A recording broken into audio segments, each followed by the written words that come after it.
Ladies and gentlemen, welcome to 6 Things That We Learned from Bradford City 0, Forest Green Rovers 2. If you do go on to enjoy today's video, please make sure to drop a like on there for me. If you could try to 80 likes on today's video, that would be massively appreciated. Subscribe if you're new as well. We're on the road to 9,000 subscribers, so please make sure you are subscribed. If you haven't already, with that post notification bell on, it's free to do so, and it does massively help out. Get your thoughts in as well down in the comment section down below on our 6 talking points from today's video. I am once again joined by Korban, and we'll start out then with what is going to be a little bit of a theme in today's video. It's a red box, and it's for Kieron Kelly, a man who we've given so much praise to over the last couple of months, but he was really, really poor yesterday. I don't really think many players came away from the game with any real credit, but Kelly had a stinker. I thought first half, the number of times where he was trying to play long balls and they're going straight into touch, straight out play for throw-ins, it was so frustrating. And again, he wasn't the only player to do so, but the big disappointment for me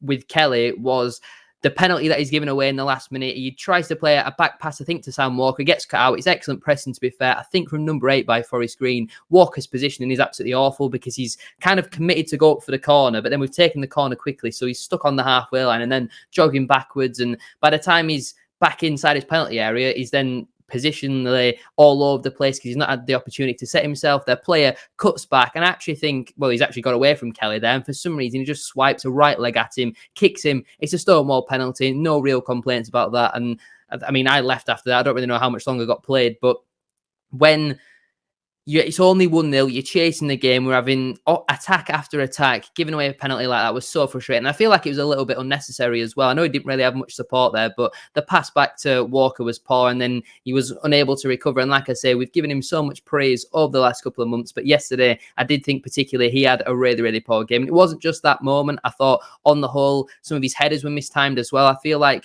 against Accrington, we got away with playing him in the centre because I feel like in the centre is where you want your most big, physical, dominant players. And Kelly, I thought, got bullied last night a little bit by Christian Doidge. And we saw it a couple of weeks ago where Sam Stubbs had a little bit of a iffy game, I would say. I can't remember who it was against, to be honest with you. It might have been Doncaster. I feel like it was Doncaster, yeah, against Joe Ironside. And I thought Kelly had a bit of a similar game last night where he struggled a little bit. And the quicker that we get Platt back, the better. I think he should be back for Saturday, and then we can put him in the middle and Kelly back over to the left side. But in my opinion, I thought Kieron Kelly had a really, really poor game. And that's why we're starting out today's video with a red box for him. Yeah, definitely agree. When Matty Platt will be back in that back line, it'll make us a lot stronger. He's much more of a calming presence for the other defenders, and you just feel assured that he'll just do the basics well. When you've got a back three with Kelly in the centre and Ridehouse stood next to him, you know, I feel like he got exposed a bit, but yeah, it was terrible today, whenever it was Kelly. And he was shocking on the ball, terrible. You know, like you say, kicking out a play a lot, under it in his switches, and the switch ball always on. And as a central centre back, you've got to be able to switch it with a high tempo, and that's what Platt was doing before he got injured. But yeah, Kelly were unable to do that. And like I say, I won't say, you know, it wasn't like he got bullied, but he did come out worse off a few times to Christian Doidge, and obviously the penalty were a bit petulant. You know, it was lazy. You know, he probably wouldn't have done it if it were 1-0 or if it were 0-0, sorry, or we were winning in the last minute. But it's just that calmness and that bit of panic that we saw at the beginning of the season that he showed there. And hopefully that we get Platt back and he can get back in that left centre back position, and hopefully he can get back to how he has been more recently. Yeah, I would definitely agree, because I feel like when he's had the more, I know that they're similar ages, but the more experienced defenders next to him, like Stubbs and Platt, he hasn't really been making them silly decisions, and the penalty incident is a really poor decision from him. And it might have been tired legs, it might have been a little bit of frustration, whatever it was clumsy. And I wouldn't say it cost us the game, because I don't feel like we were going to score in a million years. The amount of crosses we were putting into the box that were terrible. I mean, Cook was waiting at the back post every single time, but the ball was never coming to him. Pretty much every cross failed to beat the first man, and it was a really, really frustrating night. So we'll move on then to box number 2. It's a yellow box for Clark Ador. Now, first half, I don't think he had much of an impact on the game, and eventually he did get subbed off in the second half. I certainly thought second half he was creating chances a little bit more. I feel like over the last couple of weeks or so, he's basically been untouchable. Every time he gets the ball, you expect him to take on 2 or 3 players and find a good ball, a good cross, whereas yesterday we didn't quite see that performance from Clark. I don't know if it's maybe fatigue a little bit, because he has played a lot of football recently. I know we had that 2-week break, but when you have a 2-week break and then you come back into playing Saturday, Tuesday, Saturday, and you're playing pretty much every second of that, apart from maybe the last 10 minutes or so, it is going to catch up with him a little bit. And I feel like it did that yesterday. We saw a similar Clark to what we'd seen prior to the previous 6 weeks, where he wasn't really impacting the game too much. When he was getting the ball, he was looking for the easy pass. And I don't think it was just him. There were so many other players who were doing the exact same thing. His off the ball work rate wasn't too bad. Second half, though, I thought he came alive a little bit before he got subbed off, if I'm honest with you. Had a couple of decent strikes, which forced their keeper into making some good saves. But compared to what we've come to expect from Clark over the last couple of weeks, I did think his performance yesterday was quite disappointing. And like we've mentioned before, the amount of players we've got in these attacking positions, you have to be performing at least an 8 out of 10 to be remaining in this side. I thought it was interesting yesterday that just before the game, I think Adam Wilson and both Bobby Poynton both put on their Instagram stories some highlight reels of recent sessions at training. And I don't think it was, a dig at the manager or whatever. It could just be a massive coincidence. But you think about the likes of Poynton, the likes of Adam Wilson, who've shown a lot more in recent weeks, or they've shown more in the games that they've played compared to the likes of Callum Kavanagh, Tyreek Wright, who I thought both had a really, really poor game yesterday. Kavanagh came off the bench and didn't really have much of an impact. He was kind of, when we were attacking and we had everybody forward, just hanging around on the edge of the area. And for someone who's a striker or an attacker, we needed him inside the penalty area. And Tyreek Wright, again, we're going to get onto him later in today's video. I thought he had a really, really poor game once more. And, I feel like Adore should probably start again at the weekend. I certainly think up against Mansfield, you look at their defence, I wouldn't really say any of them are rapid, and I feel like he could use his trickery and skill to get at them, but he did have a little bit of an off night yesterday, so that's why I've gone with a yellow box. I feel like red would have been harsh, because I don't think he was bad. He just wasn't as effective as what he has been recently, so I've gone with a yellow box for Clark Adore. Just on Wilson and Poynton, I've seen a lot of social media over the last few hours and obviously last night as well, when it got posted on Instagram, that sort of the training clips of Poynton and Wilson absolutely tearing all the defenders apart, scoring roadies, and it does look bad, because when you've got players who aren't playing well and aren't taking the chances, and you've got 2 players who can't get on the bench who are doing that, we've seen more of them perform and take the chance to others who haven't recently. Don't look great, but one thing I would say about that is I'd question why you're putting it on Instagram. That the club don't put anything on social media about the training. They used to. Maybe there's a reason for that. I remember Jake Young doing it, putting a load of his highlight reels on, and then he got loaned out twice by Mark Hughes. I'm just wondering if Alexander's looking at that, and maybe there's a bit more of an attitude problem in there, and a lack of professionalism, but if you do get a chance, what are your personalities like? But obviously, I feel like it's flawed saying that, because Poynton gives everything. Every time he's on that pitch, he gives 110%, his work rate, his desire. You can see his commitment. And Adam Wilson came on against Doncaster, not played since beginning of November, against Boughan for 10 minutes, and tore their defence apart and looked brilliant. And then he's not on the bench. So I think it's slightly flawed in that way. But there must be a deeper reason to it, and when they're putting it online, they're not really helping themselves. But Odra, like you say, there, he didn't really create anything, didn't look like creating anything.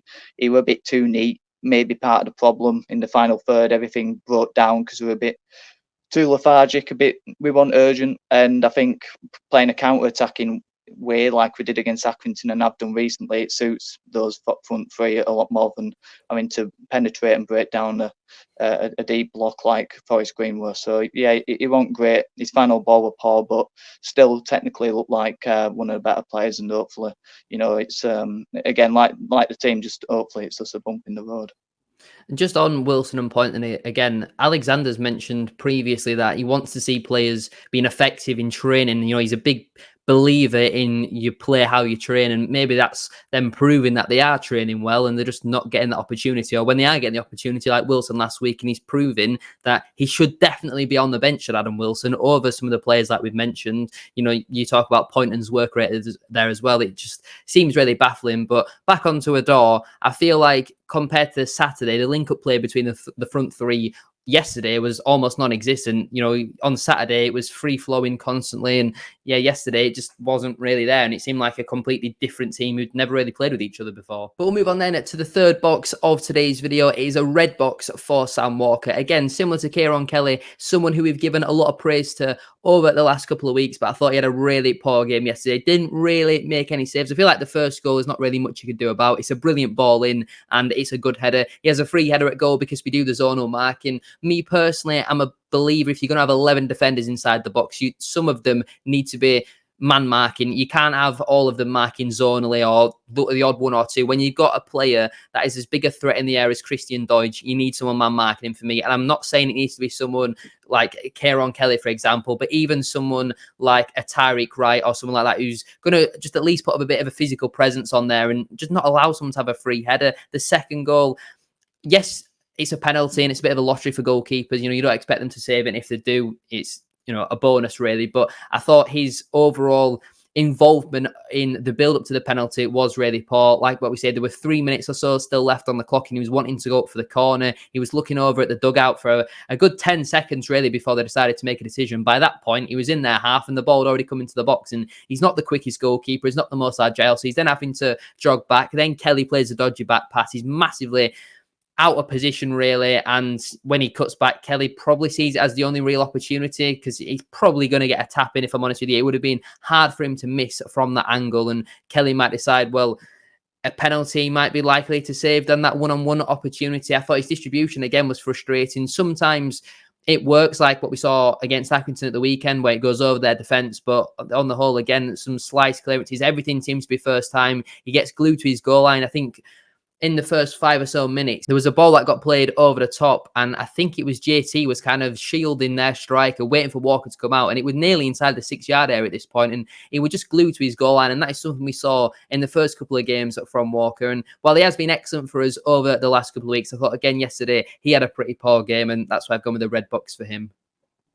Yeah, definitely agree with that. His distribution, you know, he just couldn't seem to lift the ball. Because a lot of the time it would just flatten straight into their midfield, and you know that could have cost us. You know, like the game were basically over. But his positioning when he got past Kelly and he fouled him, he wasn't in a good position there to deny. What was it, Deutsch who were through on goal? I think it was number 8. Number 8, well, something like that. Well, yeah, he wasn't in a good position to deny him, and that comes from setting yourself. That comes from positioning. You're all over the place. He has had good games so far, and when you look at how Lewis is doing at Carlisle, you know you do sort of rejoice that we've probably come off a bit better. We're getting money for Lewis and bringing in Walker,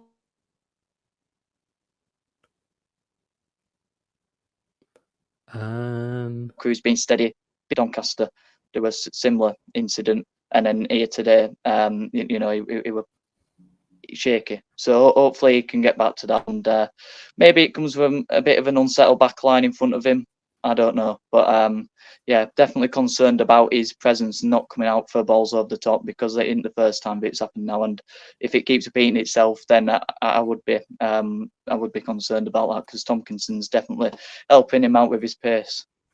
Yeah, apologies. I think we had some connection issues, but they seem to have fixed themselves now. So we'll move on then to the fourth box of today's video. We're back with a yellow box at this time for Lewis Richards. I feel like what we mentioned again about Clark Adore, not many players came away from the game with any real credit, but I thought Richards, for the time that he was on the pitch, especially first half, again, had a good positive impact. He put some nice crosses into the box, and Rideout was getting in his way a little bit at times, but defensively, I thought Richards had a pretty solid game. Tyreek Wright wasn't really giving him much support defensively, and Richards, for me, I do quite like him. You know, I know he gets a little bit of stick and people seem to think he's as bad as Rideout. For me personally, I think he's levels above him. If I'm honest with you, I think Richards is more than capable to play at this level, whereas Liam Rideout, I don't think would get in the Bradford Park Avenue side. That's just my personal opinion. He got subbed off at half-time, and again, I just feel like I would much rather play Noah Wadsworth there, if I'm honest with you. And yeah, Richards, he did put some nice crosses into the box at times. We were a little bit frustrating in terms of our end product into the penalty area, because Andy Cook was being marked by 6'54" Ryan Innes and some of their other centre halves and midfield. He's basically had 4 players on him every single time, so the cross had to be absolutely pinpoint. And you're expecting Cook then to pull off a world hit of a header. We needed a better way of breaking them down. And it's been a problem at Valley Parade for years, breaking these teams down who were going to come in sitting in a 5-4-1 or a 5-3-2, something like that. And we just struggled to do so massively. But Richards was at least trying. He showed some good energy down that left side, put some nice crosses into the box, and obviously got subbed off near the end of the game, I think with about 10 minutes to go, to put Tyreek Wright at left back. We had Gilead at right back, and we went all out attack for it, but we were never going to score in a million years. There's not really too much to say about Richards apart from he was pretty steady away, pretty solid in the game, put some nice crosses into the box. I certainly think he had a better game than Brad Halliday, who was pretty ineffective, if I'm honest with you. And I've gone with the yellow box for Lewis Richards. Let me know your thoughts down in the comment section down below. Yeah, he's I thought he was one of the better players because he were an outlet on the left side, and like I said, didn't get any help from Tyreek Wright, and he was playing it as a winger. And when you're playing against a low block, you need your wing backs to be effective, and it definitely was that. He put in some decent balls in, but were challenging, and there was just a lack of movement in the box most of the time, and no one could get on them. There were one that he put in, and I think it was Tyreek Wright in the first half, and it was just, you know, there were no power behind his strike at all, and made it easy for the keeper. But it was a decent ball in from Richards. You know, he gets 1v1 with his men, and it's direct, and you like that to see that from a wing back. And you know, but when I watch him, he's a bit unorthodox, because it reminds me of when Carragher said that time to Neville that if you're full back, you're either a failed centre back or a winger, and I can see that with Richards, because he does look a bit uncomfortable sometimes taking on a play. It sometimes works and sometimes it don't come off at all, and he stands on the ball and loses it. But you know, he ends up looking like your drunk uncle getting involved playing football in the garden or something, and you know, you just think, oh God, what you're doing. But most of the time it does come off, so it is exciting, and as a wing back you can take that risk. And like I say, I thought he was probably one of the better players and who give us an outlet. Yeah, I mean, a drunk uncle is an interesting comparison to say the least. But we'll move on to our penultimate box of today's video. It's a red box for Tyreek Wright. I know there was a little bit of controversy with me giving him the yellow box at the weekend, and you know, some people in the comments didn't agree with it. But I feel like yesterday he didn't really play too dissimilar to how he played at the weekend. He just didn't get the 2 goals. His first touch is absolutely atrocious. And understand he hasn't played much football over the last year, but he's had enough games now at Bradford City to really get his teeth into things. And it happened maybe 3, 4, 5 times where the ball was played into him. Yes, it wasn't a perfect pass, and his first touch has gone straight out of play for a throw-in. Simply not good enough. His off-the-ball work rate is poor, really, really poor. And I don't understand how he's getting so many minutes. I'm pretty sure he played the whole game, and I know that he can play left back, and we were just trying to chuck more and more attackers on, but surely it'd be better to play natural players in their natural positions, not natural players, but players in their natural positions. That's what I meant to say. Rather than shoehorning Gilead in at right back, why not just keep Brad Halliday at right back, who, yes, wasn't having his best game, but Halliday knows where to be when we're attacking as a right back, whereas Gilead is a little bit unorthodox. It's same with Tyreek Wright. Yes, he can play there, but it doesn't mean that he's going to be the best to do that just because he's an attacking player. And I do think that was an interesting decision from Graham Alexander, but Wright is just not really impacting the games. Yes, I know he scored the 2 goals at the weekend, but I thought his performance wasn't too dissimilar yesterday to what it was at the weekend. And I mentioned it in the 6 things we learned, where if you're not playing well, you have to be scoring goals. And when you're not playing well and you're not scoring goals, it's basically pointless you being in that side. And when we've got, like we mentioned about Clark Ador, so many good players in these attacking positions, I just don't understand how he's getting consistently so many minutes, especially when he's not our player as well. You know, you think you've got young Bobby Poynton, young Adam Wilson, who's here on a long-term contract. Why are they not getting more of an opportunity over Tyreek Wright, who isn't really proving himself, and he's only here on loan? I was really disappointed again with Tyreek Wright yesterday, and I've gone with the red box for him. It was just so underwhelming once again. Everything that Plymouth fans were telling us throughout his spell there is exactly what we're saying now. You know, he's a player who's showing no work rate. He's showing nothing in the final third, no end product. He can't even get to the positioning to get to an end product because he can't get past his man. I mean, he was that bad that he was playing against a left back who was playing in right back. I mean, and he didn't look out of place at all. He had a comfortable game up against him, and he showed absolutely nothing. You know, no bite to him, no aggression. And yeah, it was just absolutely shocking all round. And I have to apologise to you because I did question you on Saturday because I said, you know, he scored 2 goals. And I think I messaged you, what else did you want him to do? Have your kids or something? And which I did believe. But I think I was just blinded by the fact that he scored 2 goals and he was a match winner. And it came to show that, you know, if he didn't kick on from it, and that's what I hoped he would have done, and he didn't. And he can't start against Mansfield. I mean, if he does, there's something sinister going on, because I can't understand how that would happen. When you just said there's so many good players who can take his place, and yet he's showing nothing. I mean, there were a couple of instances in the game where he looked like he showed a bit of promise, where he got on the ball and he took on some invisible players because he was doing a few skills when there were no one around him, and he just ended up looking like a stripper. He was just showing flashes of promise, but in the end, nothing came to it, and that was that for Tyreek Wright. And like I say, he cannot start against Mansfield on Saturday. I mean, the only real thing that I remember him doing positively was he had a decent shot in the second half when we were going forward on the counter-attack. I think Walker won the ball back, and it was a decent effort. I just feel like it was one of them, really, where it's a good strike and just a pretty decent save from their keeper. One thing that really frustrates me with Tyreek Wright, we saw it similar with Clad D prior to this 6-week spell that he'd gone on, where a ball gets played up in the air, and I know wingers traditionally don't really want to challenge for headers, but at least make yourself a bit of a nuisance, jump into the man, make it uncomfortable for him, maybe win a throw-in. But the amount of times where the ball is clearly not going to go over the defender's head, and he just carries on sprinting for some reason rather than coming back and trying to challenge for the header. That happened on a few occasions, and it was really, really frustrating to watch when stuff like that's happening. But we're going to move on then to the final box of today's video. It's a yellow box for Graham Alexander. Now, I feel like the team selection and the substitutions, I don't really think you would have changed much considering how good we were against Accrington. But we've got to remember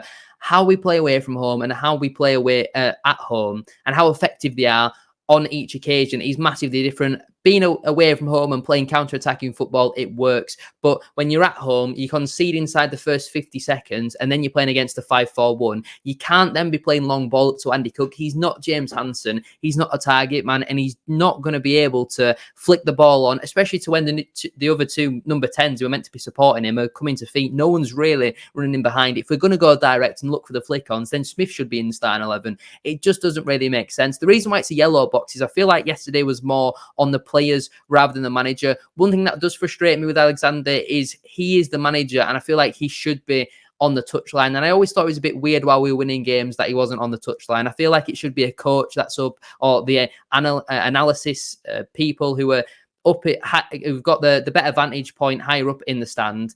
It shouldn't be the manager. And I know that he can give the message down to the coaching team on the bench, but if I'm a player, I'm going to take on board what the words that are coming out of my manager's mouth more than what the coaches are. And I feel like because Alexander is meant to be the leader, and when he's not down there, it just doesn't really sit right with me. I know when managers get banned, and I've seen Nigel Clough said it, Richie Wellens has said it as well, that they don't actually mind being up there. But for the odd game every now and again while he's suspended, I can understand. But every single home match just seems a little bit off for me, in my opinion. And the tactics at home are quite frustrating. I do think Alexander, I'm not sure he's the right man, but I think he's the right man for this moment in time, where I feel like after yesterday's result, we're probably not going to make the playoffs this season. We're just far too inconsistent, especially our home form. And even if we go and beat Mansfield on Saturday, while it'd be a great result, it would be so frustrating, because what's the point in being top of the league if you can't beat a team who are in the relegation zone? And I know not every game of football is the same, but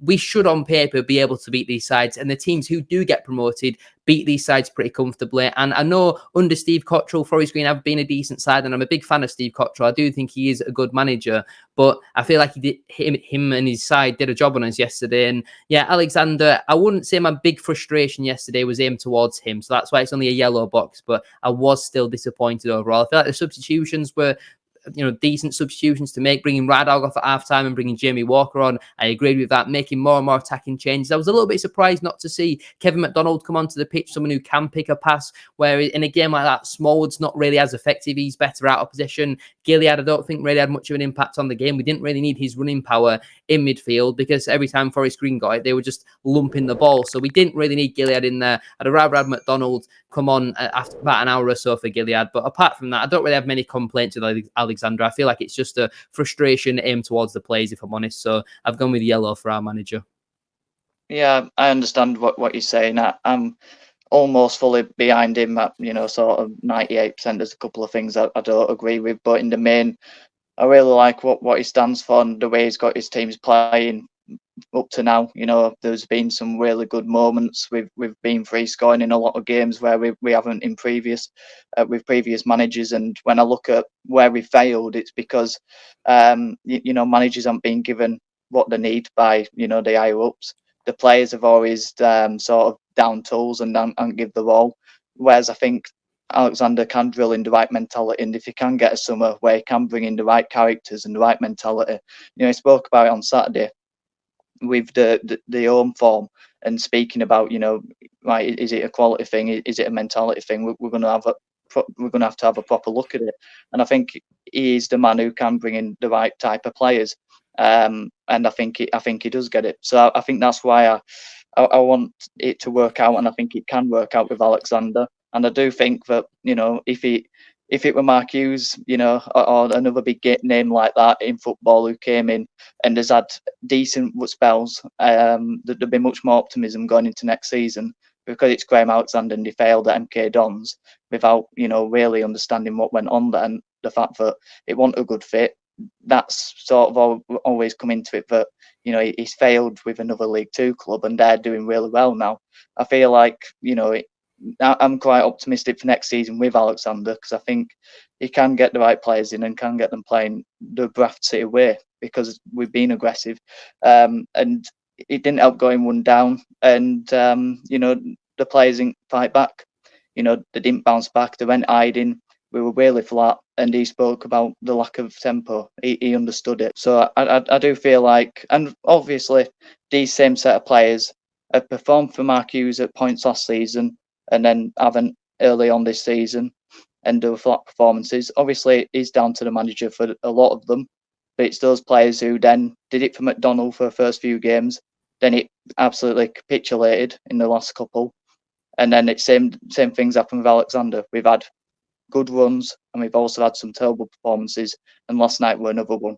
So it's also the players who are inconsistent for loads of different managers as well.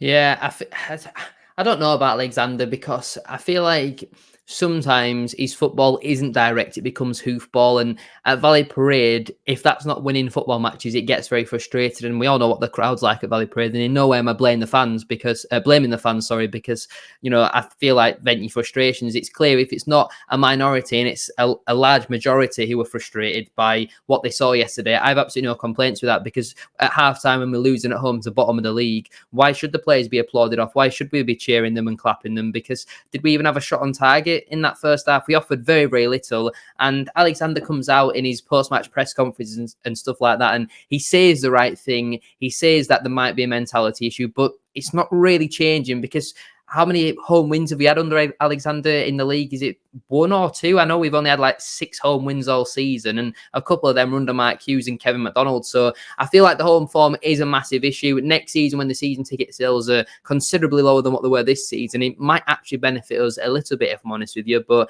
yeah, Alexander, we went with yellow. It might be a little bit controversial. I know it's a very strong divide in opinion at the moment if Alexander is the right man or not. For this moment in time, I personally do believe he is. Is he the right man to get us promoted? I guess only time will tell. But I'm going to leave it there then for today's video. If you have enjoyed, please make sure to drop a like on there for me. If you could try and 80 likes, as I said at the start of today's video, that'd be massively appreciated. Subscribe if you're new as well. We're on the road to 9,000 subscribers, so please make sure you are subscribed. If you haven't already, with that post notification bell on, it's free to do so, and it does massively help out. Get your thoughts in as well down in the comment section down below on our 6 talking points from today's video. Thank you all for watching. Have a great rest of your day. Go check out Korban's channel as well. The link to that, as always, is down in the description down below. And I'll see you very soon for another one.